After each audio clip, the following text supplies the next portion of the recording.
Hi, Gary Stearman. Welcome to Prophecy Watchers. Once again, time for a daily update.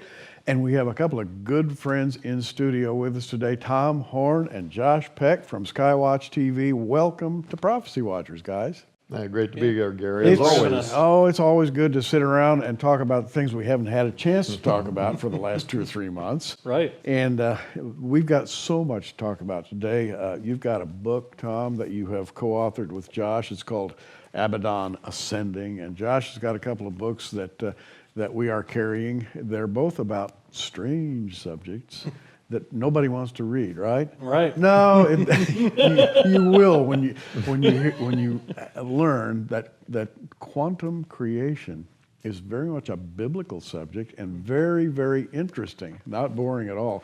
And cherubim chariots, wow. Josh looks at the Bible through the eyes of somebody who's really excited about God's creation and God's love.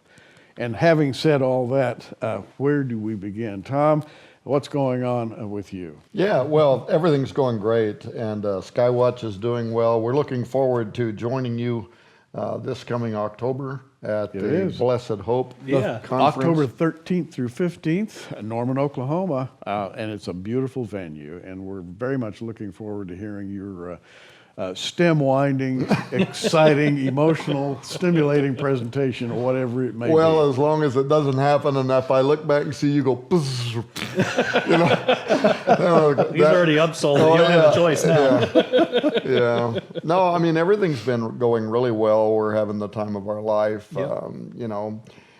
And who wouldn't if your subject and your topic, if your interest is in prophecy, the end times, the imminent second coming of Jesus Christ, you'd have to have something wrong with you not to be excited today. You know, I pastored for 25 years.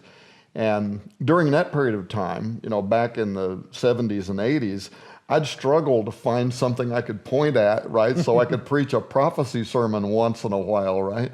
Boy, that's not true today. There isn't any aspect of biblical prophecy that doesn't appear as if it is unfolding right before our eyes. And there is an excitement. It's like I was trying to point out a moment ago about Josh's books. You take subjects that ordinarily would be kind of classroom subjects, and you're looking at your watch and saying, well, only 15 minutes till lunch. And you make those things really jump off the page in the context of God's love, Bible prophecy. It's just phenomenal. We live in exciting times. You know, we really do. And, you know, of course, when we talk about prophecy, we're warning people of things to watch out for, possibilities that could happen as we try to understand more and more on how to interpret prophecy. So we do warn people, but we can be excited because the more prophecy gets fulfilled, the closer we are to Jesus' return.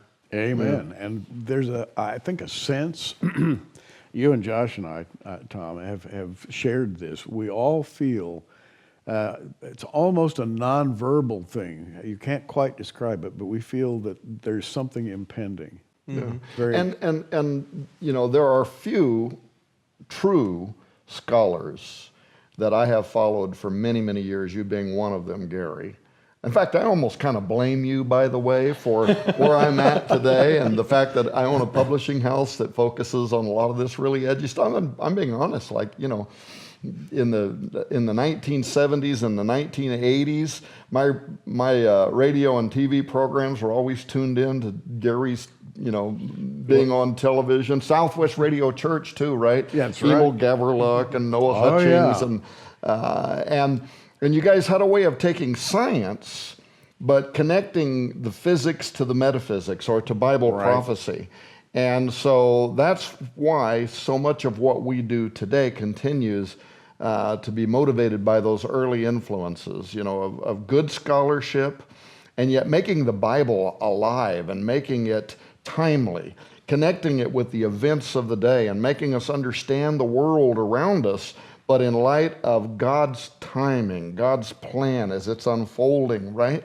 Made the Word of God just alive to me, and I loved it. Well, what you're writing about, and I'm going to pick up Abaddon Ascending here, you're writing about the workings of modern technology. We live in an era, we're all carrying these wonderful little things called phones, except they're way, way much more than phones.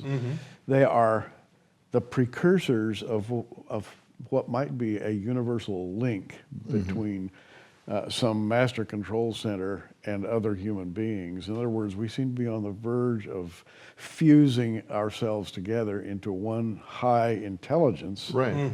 And theoreticians are saying that's a wonderful thing. It scares me to death, quite frankly, to think about AI, artificial intelligence, the fact that we may be almost seamlessly joined to artificial intelligence in the near future. What are they saying, 10, 12 years? Well, now they are. Ray Kurzweil, who famously, some years ago wrote his book, The Age of Spiritual Machines.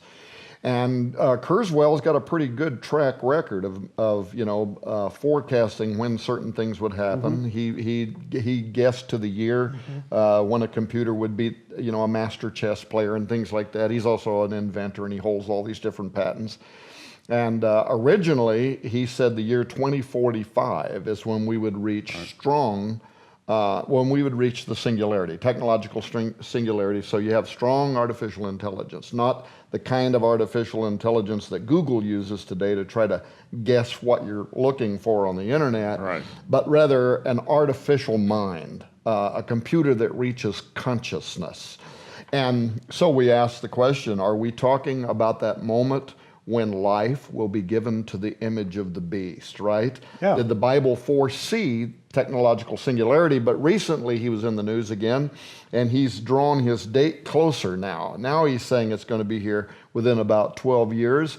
And at that moment, he says we will begin to integrate. We'll become the Borg.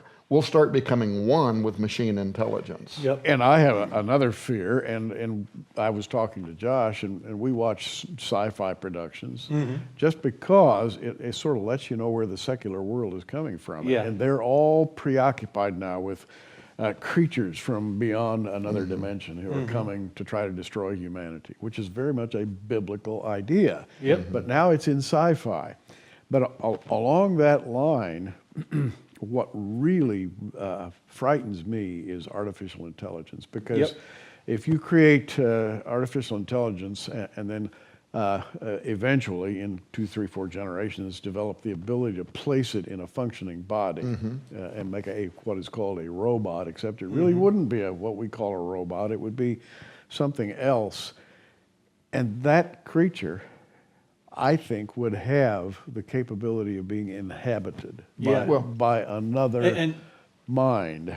Yeah, even more concerning than that, imagine if an artificial intelligence like that got loose on the internet and is now everywhere at all times.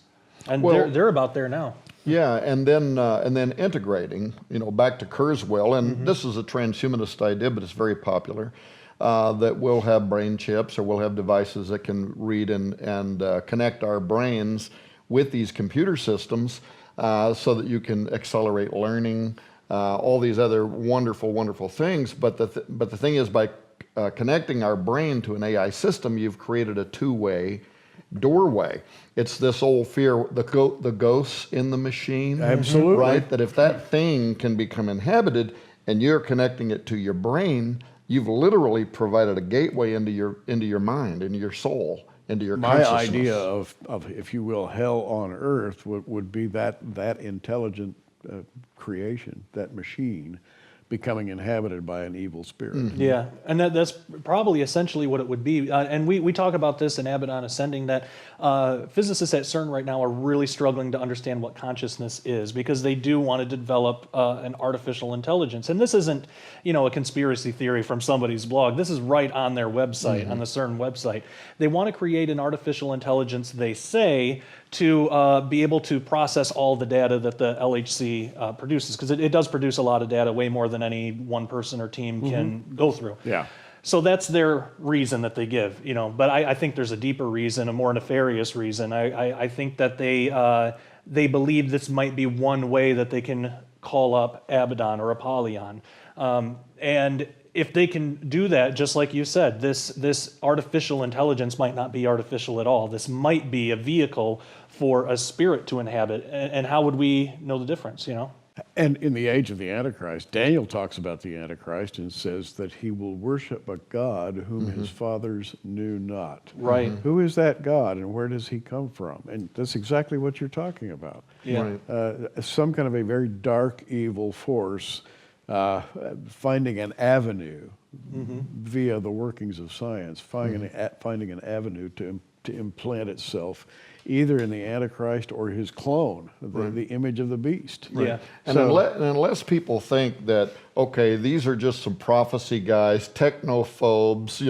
they're afraid of advances in technology. Some of the greatest minds in the transhumanist world are also raising red flags. They're saying this could be an existential threat. This could literally lead to the eradication of humanity.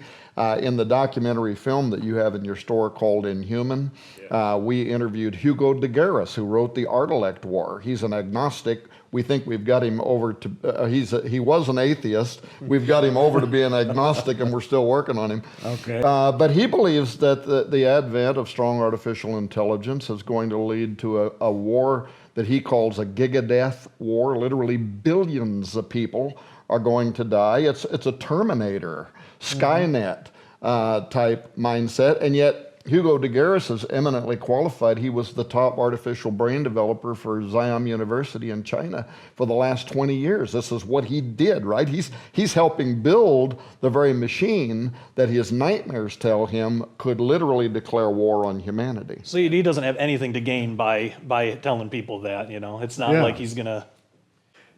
But when I listen to this and when I hear experts talk and I listen to the conversation, and there is a whisper that I'm hearing that this may be the salvation of our society. Yeah. That is, the development of AI may be the thing that will at last save mankind. Right. And I have a hollow feeling in the pit of my stomach Well, us too. when I hear things like that.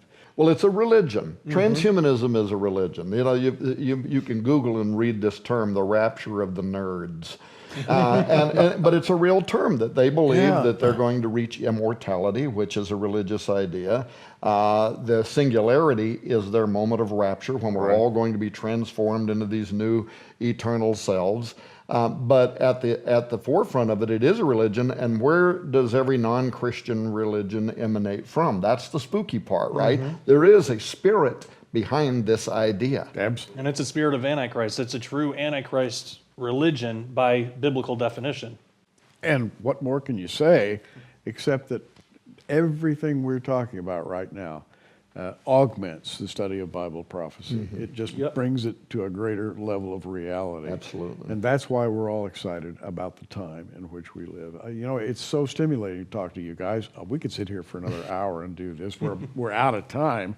Tom and Josh have put together this book, Abaddon Ascending. Where's he ascending from? Who is he?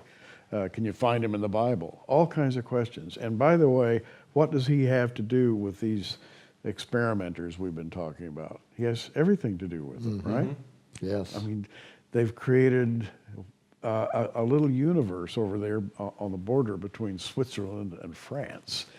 And out of that, they're hoping will come the salvation of the world. And how many people know that where they built that Large Hadron Collider, CERN's big, gigantic, titanic machine for trying to find the very elements of creation and nature, they built it right over the top of the old temple to the god Abaddon, Apollyon, where the belief was that this was the bottomless pit, and even their own science team are saying, we want to open a gateway here, a doorway into another dimension. To bring beings through. Yeah. Well, guys, I can't wait to hear your presentations at our prophecy conference, October 13th through 15th, 2017. It's called the Blessed Hope Prophecy Conference, right here in central Oklahoma. You'll be hearing a lot about it in days to come. Wish we could talk longer. May God bless you and yours and speed you in your work. Well, guys. God bless you Great too. talking to you, Gary. All right. I'm Gary Stearman. Wow, I'd like to keep talking, but for now, I'm just going to say, keep watching. We are. Thanks for joining us on Prophecy Watchers. You can find us on the web at prophecywatchers.com, where you can sign up for our free email newsletter, or follow us at facebook.com/prophecywatchers. In the meantime, keep watching, everybody, and we'll see you soon.